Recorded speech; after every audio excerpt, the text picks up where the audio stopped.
Bonjour, bienvenue pour cette nouvelle émission d'Entrons en résilience sur Radio 1001 Clés de Vie, la radio du développement personnel avec toujours beaucoup d'humour à la clé.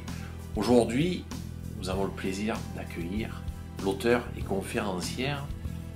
Comment vous dire pour la présenter, une personne pour qui la maladie lui a donné des ailes. On l'accueille tout de suite. Bonjour, Joanne Boutin. Bonjour Patrick, merci de m'accueillir à votre émission. On est très très heureux de vous recevoir, même si on n'est pas là pour parler de vos ouvrages et de ce que vous diffusez à travers de votre expérience. Mais moi, ce qui m'a frappé tout de suite, c'est ça, le fait que la maladie donne des ailes. On entend souvent parler de cadeaux qui se cachent en arrière d'une épreuve. Vous, à l'âge de 26 ans de mémoire, oui, c'est bien ça. Vous partez en voyage? Oui, un voyage pour décompresser parce que j'avais vécu de nombreux changements dans ma vie. J'avais laissé derrière moi une carrière à peine entamée dans la ville de Québec pour m'en venir dans la région de Montréal. Et je laissais un mari, je laissais ma famille, je laissais une profession et je m'en venais rejoindre mon nouvel amoureux et je choisissais, parce que je sentais avoir fait le tour de ma profession, je voulais m'en aller dans le pharmaceutique. Alors, donc, j'ai travaillé beaucoup, j'étais quand même stressée, etc. Et je me suis permise de partir en vacances 2 semaines, mais dans un endroit très fréquenté, un tout inclus, là, où habituellement rien n'arrive. Ouais, habituellement, ouais. C'était facile parce que j'avais déjà voyagé quand même où il y avait des risques en Amérique du Sud. Mais non, je suis revenue du voyage et j'ai contracté virus parasite, paralysée du côté gauche, partiellement, et aussi sur le plan cognitif. Alors, c'est-à-dire que répondre au téléphone, je ne savais plus quoi dire, et les médecins ne savaient pas quoi faire avec moi. Mais ça a été instantané, ça? Dès le retour Oui, du voyage? oui, Le jour oui, au lendemain? Paralysie? oui. D'accord. Oui. Et sur C'est pas place? la chose auquel je m'attendais. Non, en revenant. Oh, ouais. En revenant. Ok. Qu'est-ce qu'ils vous disent les médecins à ce moment-là, quand vous vous retrouvez à On sait moitié pas, paralysé?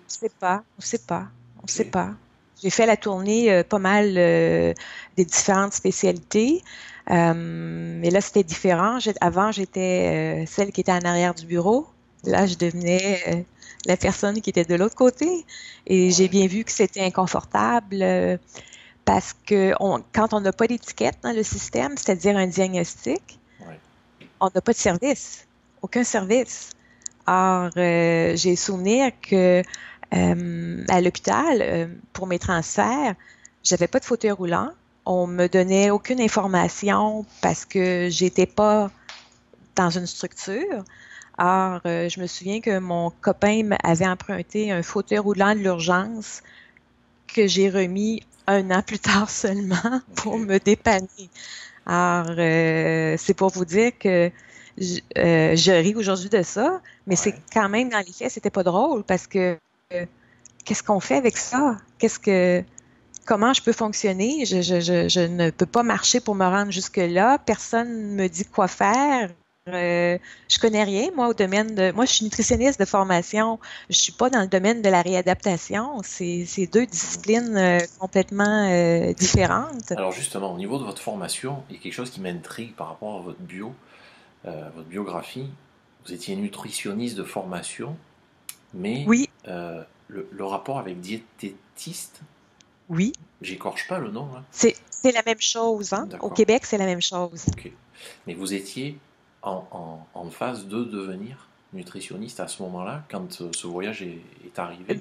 Non, j'étais nutritionniste et je pratiquais. J'ai seulement pratiqué 3 ans, Patrick, parce que j'étais une petite vite dans la mesure. Le cours a pris 4 ans à l'université d'études. Et j'ai touché à tous les aspects comme travailleuse autonome. Et moi, j'avais besoin de défis. Là, on va donner une précision pour nos amis de la francophonie mondiale, parce que vous êtes Oui. écouté en ce moment au-delà, de l'autre côté de l'Atlantique, etc. Une petite vite, Une petite bite. ça a Mais, différentes connotations à Québec, mais là on va dire que vous ah, avez fait votre cycle d'études beaucoup plus rapidement que la moyenne, c'est ça? non, j'ai fait mon cycle d'études en même temps que les gens, à la même vitesse que les gens. Sauf que quand je dis que je suis une petite vite, c'est que je suis une fille à défi. Ok. Donc, moi, quand je comprends quelque chose, je le mets en application, j'ai le goût de passer à autre chose. Ok. Quand je maîtrise quelque chose, je ne peux pas le répéter. Mhm. C'est comme des conférences, je ne pourrais pas répéter mot à mot. J'ai besoin de ressentir les choses et je, je suis une femme à défi. Est-ce que Et vous la étiez vie, déjà comme ça avant la maladie? oui, Ok. oui. Et je me culpabilisais beaucoup, Patrick. Quand je suis tombée, et même avant la maladie, je me culpabilisais parce que je rencontrais, il faut dire que la profession, elle est quand même à 98% très féminine. Mhm. Et je rencontrais des femmes qui étaient en charge d'un département, par exemple, dans un hôpital. Elles travaillaient là depuis 20 ans dans le même département. Et moi, je faisais les remplacements. J'étais une jeune nutritionniste, donc je remplaçais. Puis moi, juste le remplacement, c'était suffisant. Je pouvais pas penser pouvoir passer 20 ans là. J'allais me mettre à m'endormir, à mourir Mhm. d'ennui. Puis pourtant, dans un hôpital, je pouvais y travailler genre une semaine bien normale, 37 h 30, mais j'étais épuisée. Épuisée parce que il manquait de défis. Ok, ouais. Tandis que dans l'industrie pharmaceutique, j'en travaillais peut-être 80, mais là, les défis commençaient à me sortir par les oreilles. Mhm. Puis, j'ai pas eu le temps de maîtriser complètement Ok, je parce comprends. que je suis devenue malade après 6 mois seulement dans le Ouais. pharmaceutique. Alors, mais Comment, comment la vie, une jeune femme dynamique comme vous, là, gourmande de la vie, oui, oui, je suis gourmand. comment, comment on réagit quand on se retrouve du jour au lendemain dans un fauteuil roulant? Fauteuil roulant, c'est une chose, mais le cerveau en plus, parce Mhm. que c'était avec mon cerveau que je pensais être mon cerveau. Or, il fonctionnait plus. Je m'étais valorisée toute ma vie comme étudiante qui performait bien, comme travailleuse qui performait bien. Puis là, trouver les mots simples pour manifester un besoin, j'ai soif, c'était difficile et je me sentais handicapée. Handicapée. Je ne comprenais surtout pas, Patrick. Parce qu'il y avait une espèce de côté judéo-chrétien en arrière de tout ça. Parce que je rencontrais, moi, des gens qui travaillaient beaucoup dans la vie, puis eux, ils n'étaient pas malades. Et j'insiste parce qu'à l'époque, je disais, eux, ils ne sont pas malades. Moi, qu'est-ce que j'ai fait pour être comme ça? Il y Je avait- m'en viens, je m'entraîne. Puis là, les émotions, je n'étais pas très forte là-dessus parce que je viens pas comment dire, d'un milieu où, euh, et d'une société, je dirais même, où c'est valorisé, se connaître sur le plan émotionnel, manifester nos besoins, etc. Ça, c'est un aspect qui a été occulté dans mon éducation. On en reviendra parce que pour moi, c'est une clé importante pour s'épanouir. Mais cet aspect-là, je l'avais moins. Euh, Est-ce que ça veut dire puis, que vous viviez de la colère à ce moment-là? Du fait que non, les autres étaient pas malades? Ou pourquoi peut-être vous? pas, non, pas de la colère, de l'incompréhension. Hmm, Moi, ouais, je veux comprendre. J'étais une fille que j'ai toujours été comme ouais, ça. ouais, Je pose des questions, je veux comprendre. Faites-moi comprendre. ouais, ouais. Mais là, j'avais pas de réponse, Patrick. La notion de on peut affronter et maîtriser ses peurs uniquement quand on les connaît, Oui. quand on sait ce qui se passe, quoi, quand on connaît son adversaire.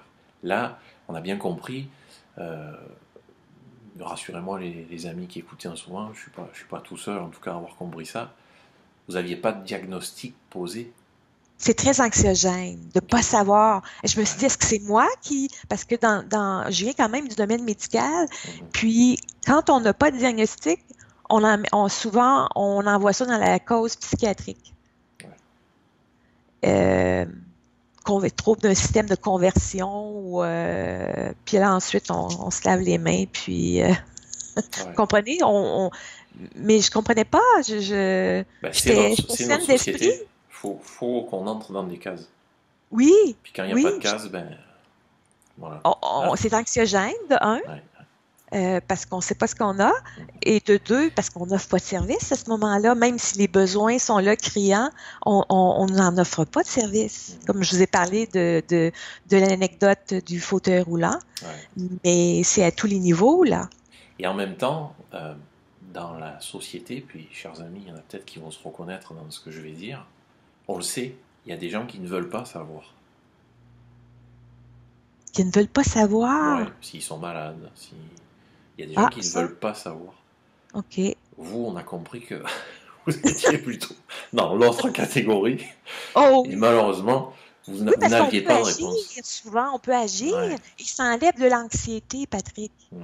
Ça enlève l'anxiété. Ne pas Ouais. savoir, c'est d'être dans le néant. Et moi, ça me stresse d'être dans le néant. Euh, un des ennemis de la résilience, puis je le répète à qui veut l'entendre, ce sont les non-dits, ce qu'on n'exprime pas, donc forcément ce qu'on ne sait pas. Là, c'est pas de votre faute, vous n'avez pas de diagnostic. Puis, à un moment donné, on vous parle d'encéphalite, c'est Oui, ça? c'est que moi, heureusement, la vie fait bien les choses. La vie fait bien les choses. C'est juste que sur le moment, quand on vit des choses aussi dramatiques, on n'a pas de recul. Et je sais maintenant que tout est parfait. Seul le temps va me le dire pourquoi c'était parfait ainsi. Je dis ça parce que j'étais dans le pharmaceutique, ce qui me donnait accès toujours à la littérature médicale. Je recevais les journaux destinés aux médecins. Mhm. Et j'ai regardé à un moment donné un article sur un médecin-chercheur en infectiologie, Dr. Denis Faneuf. Puis j'ai dit à mon neurologue, c'est la seule chose que j'ai Mhm. demandé, je veux voir ce médecin-là. Ah ouais, ouais, je comprends. Juste techniquement, Joanne, parce que vous avez le même problème que moi, hein, il faut qu'on se bloque les mains quelque part, parce que sinon ça tape sur le bureau, puis on entend ça quand vous D'accord? parlez, c'est au niveau des mains sur votre pupitre là, de travail, ça fait du bruit dans le casque, mais c'est terrible. Moi aussi j'ai envie de parler avec les mains, j'ai envie Ben, de taper c'est sur même la pas table, sur le bureau, Patrick, c'est sur mes cuisses. eh ben Je suis voilà. tellement fière d'être revenue verbomotrice parce que c'est ma nature première, puis je bougeais pas. Ben regardez, vous avez les cuisses en béton parce que ça fait le même bruit que si vous tapiez sur une surface Ma de masse bureau. musculaire s'est accrue, Patrick. On est très content d'entendre ce bruit finalement, Joanne. Ben, Euh, c'est bon signe. Par rapport à ce pseudo-diagnostic, puisque vous allez nous expliquer, est-ce que c'était concrètement une vraie encéphalite ou Oui. pas, s'il y a eu toutes les réponses médicales ou pas, euh, ça vous a pris combien de temps pour ne plus avoir besoin de ce fauteuil roulant et que Ah, je les suis toujours en choses se fauteuil roulant, stabilisent? Patrick. Je suis Ouais, toujours en fauteuil roulant. mais je vous ai vu vous lever tout à l'heure quand même. Oui, Hein? ben oui, maintenant, Ouais, je marche sur de courtes distances. ok. Oui, en fait, euh, il y a deux étapes, Patrick. La première étape, le diagnostic 2 ans et demi après, avec le médecin dont je vous parle. Euh, 2 ans et demi? C'est bien oui, ça que j'ai entendu là. 2 ans et demi sans diagnostic.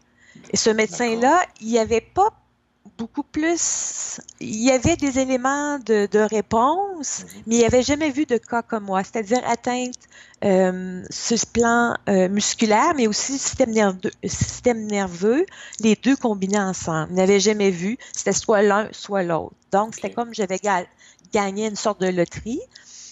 Mais lui, comme il était chercheur et non seulement clinicien, c'est ça qui était intéressant. Il voulait me garder pour étudier.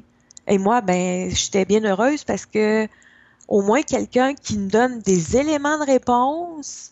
Euh, oui, peut-être qu'il n'a pas jamais vu, mais il veut faire quelque chose. Il veut faire quelque chose. Et moi, ça a changé beaucoup ma vie, ça. Ça Ouais. m'a calmée. Je savais au moins que j'étais entre de bonnes mains. Mhm. Ouais, vous avez eu le message en retour de quelqu'un qui savait qu'il ne savait pas en fait, puis qui l'exprimait, puis qui a continué à faire des investigations pour vous traiter. À partir de là, grâce à ce médecin et cet encadrement thérapeutique, est-ce que ça s'est stabilisé? Oui, il y a une stabilité qui s'est installée, je vous dirais, au cours des trois, trois premières années. J'ai pu reprendre mon employeur, mes assurances voulaient quand même que je retourne travailler. J'ai fait une sorte de réadaptation dans la mesure où je payais, j'étais très motivée. Je payais une personne qui m'amenait, là on se situe, on était à Montréal, mais j'habitais à l'autre bout de l'île et je n'étais pas capable de conduire, mais je voulais aller faire ma réadaptation cérébrale au bureau chef où je ne voulais pas être rémunérée parce que je n'étais pas productive, mais c'était une façon de me réadapter. Je travaillais sur des dossiers valeur ajoutée, donner une valeur ajoutée, sans avoir de pression. Puis je me suis même inscrite à un cours, j'ai dit, tu sais, quand je vous dis, je ne sais plus au téléphone quoi dire, puis je me suis inscrite à un cours parce que pour moi, il était clair que je retournais travailler comme déléguée médicale. Ça, c'était clair, je vais retourner travailler. Là, je vais faire mon cours d'agrément, c'est-à-dire parce qu'il y a des gens de toutes les disciplines qui vont dans le pharmaceutique. Alors, les gens viennent de l'administration, viennent dans le domaine médical, de la traduction. Alors, c'est un cours qui uniformise les connaissances. Donc, c'est toute l'anatomie du corps humain, la physio, la pathologie, la pharmacologie de tous les systèmes. Alors, imaginez la fille qui a de la misère à répondre au téléphone, elle s'inscrit à ce cours-là. Ouais. Alors, ce que je fais, c'est que je prends des petites notes. J'ai dit, je me demande ce que je vais faire. Mais on me dit, même Joanne, ça va pas t'en faire trop? Ah, j'ai dit, non, c'est comme, je tente le coup. Je tente le coup et je commence à faire des petits dessins. Moi qui apprenais ça avant facilement, c'est que je ne peux travailler que 5 minutes à la fois. Alors, je prends des notes, je fais des petits dessins pour m'aider à comprendre. Des petites enzymes qui se promènent dans le corps humain. Et ça prend 1 an. Au bout d'1 an, je suis capable de travailler 1 heure. Je m'en vais passer l'examen à l'Université de Montréal. Je peux pas rester tout le temps de l'examen. Un examen de 3 heures, moi, je reste sur place seulement la moitié du temps. Et mon rêve, c'est de passer l'examen, tout simplement, parce que c'est déjà pour moi Ouais. une montagne de relever, là. On Mais comprend je bien là, réussis. ce que vous dites parce que J'ai réussi, réussite ou Patrick. pas, hein, c'est que quand on a un handicap, normalement, ça arrive, il y a des examens où on a plus de temps. Mais vous, c'est pas intéressant parce qu'en fait, vous pouvez pas rester le temps qui est donné à tout le monde Non. dans les examens. Mais vous réussissez. Puis là, on commence à mieux comprendre ce que je vous disais en début d'émission, chers auditeurs et auditrices, la raison du pourquoi la maladie a donné des ailes à notre amie Joanne qui nous témoigne ça aujourd'hui. Malgré ça, là, je n'arrive pas à me mettre à votre place, puis je pense pas que j'aurais cette énergie-là, bien honnêtement, après avoir vécu tout ça, concrètement, là, à part l'examen, déjà, qui est une grande victoire, puisque vous l'avez réussi, Oui. Avec des qu'est-ce bonnes notes en plus. et ça doit être récurrent pour les autres. Mais bon, ça leur appartient. Qu'est-ce que c'est qui vous a donné des ailes? Parce que je J'ai pas vous encore mes sais ailes, Patrick, hein. Ouais, ça a l'air Je d'être me un bel pense, moi, envol sur quand la même. bonne voie. Moi, je me pense sur la bonne voie, Patrick. Ok. Mais la vie, là, je vais chez le dentiste, juste une complication, un traitement canal, Ouais, on me gèle et je ne savais pas que j'avais des problèmes cardiaques également. Ça touche ah, partout, hein, le système, ouais, l'effet domino. Et je fais une syncope ok. pas longtemps après l'examen. Et là, je perds tout ce que j'ai, tous mes acquis. tout ce que j'ai travaillé les années précédentes, Ouais. je perds tout et je perds même la capacité de parler. Ça, après votre rendez-vous chez le dentiste. Oui, Ouais. Parce que pour oui, information, toujours en complément, en tout cas, geler, c'est être anesthésié. C'est oui, le produit anesthésiant au niveau de votre dent qui va déclencher la syncope par la suite, oui, c'est ça? oui, oui, parce qu'on a dû, il y a eu Ouais. une complication, on a dû en mettre Ok. davantage. Mais c'est vrai que chez le dentiste, on nous demande toujours si on a des problèmes cardiaques, etc. Sauf que vous, si je comprends bien, à ce moment-là, vous ne le saviez pas. Non, je ne savais pas. C'est assez rock'n'roll votre histoire là. Et là, Ouais, là, j'ai perdu mes ailes parce que j'ai tout ce que j'avais travaillé fort, Patrick, ouais. j'ai tout perdu. J'ai tout perdu. Et même là, j'ai vraiment l'air d'une handicapée intellectuelle. Parce que les mots, chercher les mots, c'est encore pire qu'avant. Puis j'ai la difficulté à les émettre, de prononcer. J'ai l'air d'une anglophone qui casse son français, Mhm. parce que les muscles sont très rigides. Puis Ouais. pourtant, aujourd'hui, C'est on est en au-delà de, 96, on est en à l'époque. 2018 Ouais, aujourd'hui. ouais. Mais ensuite, je tombe sur un terrain dégénératif, une maladie Hmm. dégénérative qui s'ajoute à tout ce que Puis, j'ai. au niveau de ce que vous avez suite à cette syncope-là, là, on est au-delà, si je comprends bien, des problèmes de cognition en tant que tel, parce que euh, vous avez de la difficulté au niveau de l'élocution également, c'est ça? Oui. C'est pas au Et niveau de la là, moi, compréhension uniquement. Ouais. il n'y avait pas juste la compréhension, Hmm. c'est moi, j'étais plus capable je cherche mes mots beaucoup, beaucoup. Ouais. Aujourd'hui, c'est encore comme ça, mais de grandement amélioré. Mais aujourd'hui, je comprends, Patrick, tout simplement, c'est que j'étais pas dans la bonne direction pour me reconstruire. Moi, là, j'ai la tête dure, Patrick. Quand je veux quelque chose, je focus, je mets mes énergies. Ma volonté est très forte. Ouais. C'est comme si la vie, elle avait dû me casser. Et là, on peut mourir d'une encéphalite, hein, vous savez. On peut mourir aussi d'une syncope. Moi, je suis toujours là. Je suis là, mais toujours avec des complications. Hmm. Et là, je suis peut-être, je sais peut-être pas trop ce que la vie désire de moi, mais une chose est sûre, je ne suis pas dans la bonne direction. Quand on passe proche de mourir 2 fois, Mhm. puis là, on reste là avec des complications, c'est que pour moi, c'est devenu clair que je n'étais pas dans la bonne direction pour me reconstruire. Puis en plus, une maladie dégénérative s'ajoute à ça. Alors, je me referme. C'est ça la dégénération.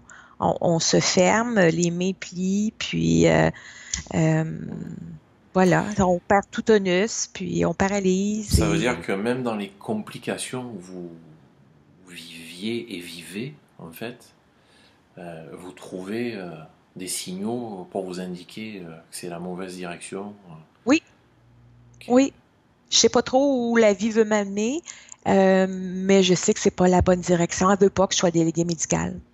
ok. Voyons Ah, donc. en tout cas, on est bien content que ça vous amène dans la direction d'entrer en résilience aujourd'hui. Parce que hey, je crois que je suis fatigué juste À à vivre ça, entendre ce que hein? vous avez vécu. Euh, euh, Puis en passant, ben, on est, ça y est, on est tous red dingue de votre sourire et de votre bonne humeur au travers de tout ça. Parce que, encore une fois, ben, il y a deux approches hein, pour partager et diffuser un message fort comme le vôtre. C'est soit jouer les violons, comme on dit, soit le livrer tel que c'est, là, sans filtre, comme vous le faites. Mm. Euh, Puis c'est comme s'il y avait une deuxième voix en arrière de vous, là, qui était juste la voix de la notion de l'espoir. C'est-à-dire, bon, ok, il m'arrive encore ça, ouais, ça veut dire qu'il faut que je me réoriente. Donc là, Oui, clairement, votre projet d'être délégué médical, bah, vous l'avez mis de côté. Euh, ben, oui, parce que je j'ai comprends pas. épuisé toutes mes énergies. Ouais, On voit bien que c'était pas là que la vie voulait que je me rende. ouais, ouais. Puis, ben, en même temps, vous êtes délégué médical, vous êtes auteur, vous êtes conférencière.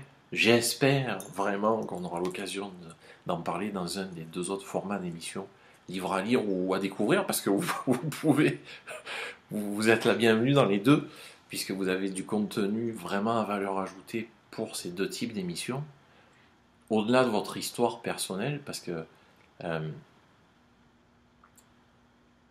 qu'est-ce que c'est pour vous le but de partager ça auprès des autres? Juste de partager, j'ai des bons in. Mhm. Et moi, quand j'ai un bon in, j'ai besoin de le partager avec les autres. Et c'est ça qui donne sens à ce que j'ai vécu. Parce que sinon, oui, je commençais à comprendre certaines choses, à les vivre, et c'était très riche. J'allais quasiment exploser d'ici tellement que j'avais besoin d'exprimer ces choses-là, d'en parler aux gens. Puis pendant que j'en parle aux gens, euh, moi, j'ai besoin de me sentir utile. Ouais, je comprends. Oui, j'étais consciente qu'on à respirer, à faire du travail de guérison sur moi, on est tous utiles.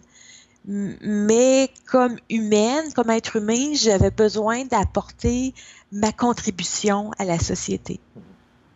Puis ça veut dire aussi, je pense, que en aidant les autres, en partageant avec les Oui, autres, vous vous aidez vous-même. oui, C'est c'est égoïste, hein? thérapeutique. Ben, pas tant que ça, là, à partir du moment où ça sert aux autres. Oui, Euh, moi aussi beaucoup. ouais, ouais. Ça rejoint ce que j'ai lu dans votre biographie avant qu'on enregistre cette émission, qui, je vous le rappelle, est dans les conditions d'un vrai direct, c'est-à-dire on coupe rien. Euh, Ça rejoint la notion de philosophique, voire spirituelle aussi, dans votre démarche. Oui, Euh, j'ai commencé à réaliser que je n'étais pas. J'ai pris conscience que toute ma vie, j'avais été une étudiante, une travailleuse, mais dans le fond, j'ai pris conscience que j'étais un être spirituel qui vivait une expérience matérielle. Et c'était à moi de faire mes devoirs et d'apprendre mes leçons, tout simplement, là. Et c'est pas quelque chose d'abstrait, là. Pour moi, tout ce dont je parle quand je parle avec les gens de façon informelle ou de façon formelle, sont toutes des choses que j'ai vécues dans mes tripes. Alors, maintenant, pour moi, c'est partager mon diplôme de vie. Mon diplôme de papier, je suis heureuse de l'avoir fait. Je me sens même reconnaissante d'avoir pu étudier dans le domaine de la santé parce que c'est ça qui m'a permis de poser des questions pointues aux médecins et d'être capable également de ouais. recevoir ces réponses. Juste pour ça, là, je suis extrêmement reconnaissante. Et ben voilà, quand je vous dis que j'ai des pertes, c'est ça.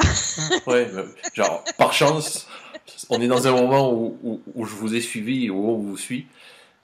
C'est ce diplôme papier dont vous parliez, Mais moi, c'est mon diplôme de vie qui a un qui, pour départ, moi... mais après il y a le diplôme de vie. Voilà, c'est ça. Ah Vous oui! l'avez retrouvé avant que je vous le souffle. Donc, moi je Vous vais y me aller. l'avez soufflé, Je c'est vais y joli. aller, j'ai rien à faire. Débrouillez-vous tout seul, tout va bien. Mais c'est Ouais. parce que juste faire la différence, c'est que mon diplôme de vie, Patrick, je le ressens gravé à l'intérieur de moi. Ouais. C'est comme si la vie l'avait gravé. Il n'y a personne qui peut me l'enlever, mais moi, j'ai juste le goût de le partager. Il va toujours rester en moi. Je le partage de façon infinie, puis il reste toujours gravé à l'intérieur de Ouais. moi. On entend bien ce message fort entre la théorie, les diplômes, le côté matérialiste, et le côté empirique, expérience de vie. C'est ce qu'il y a de plus riche. J'aurais pas dit ça à 20 ans. Ouais, et puis c'est un message fort aussi, je pense, que vous nous envoyez, Joanne, auprès de toutes celles et ceux qui nous écoutent en ce moment, puisqu'on arrive à la fin de l'émission, puis qui sont plein dans l'épreuve. C'est plus difficile de le voir quand on a le nez dedans, Absolument. puis ça fait un bien incroyable d'entendre des gens comme vous, au travers de votre témoignage. Tout n'est pas réglé, vous avez la difficulté à marcher, vous êtes encore en fauteuil roulant, mais on sent que vous apprenez de tout ce qui vous est arrivé. Et puis tant mieux, parce que sinon ça ne servirait pas à grand chose. Puis comme vous dites, puis je vais le marquer ça, on est là pour faire nos devoirs. J'ai beaucoup aimé ça. On arrive à la fin de l'émission, Joanne. Déjà! C'est fou. Déjà! Hein? Puis j'ai même pas commencé à parler du cadeau qui vient avec l'épreuve. Je vous ai dit, on va être obligé d'en faire d'autres. On n'a pas le choix. Vous êtes pris avec nous pour au moins 2 ou 3 autres émissions. Quant à vous, j'espère que vous avez eu autant de plaisir que nous ici, amis d'une clé de vie, à avoir les oreilles grandes ouvertes, à vous écouter. Joanne, merci beaucoup. Mais merci de m'avoir accueilli avec cette grande gentillesse qui me touche beaucoup, Patrick. Vous êtes chez vous. Ah, merci. On vous embrasse. Puis quant à vous, je vais vous dire à une prochaine émission. Dès la semaine prochaine, nous entrons en résilience. Prenez soin de vous. Soyez sages, mais pas trop. Au revoir, Joanne. C'est sage. Au revoir, Patrick.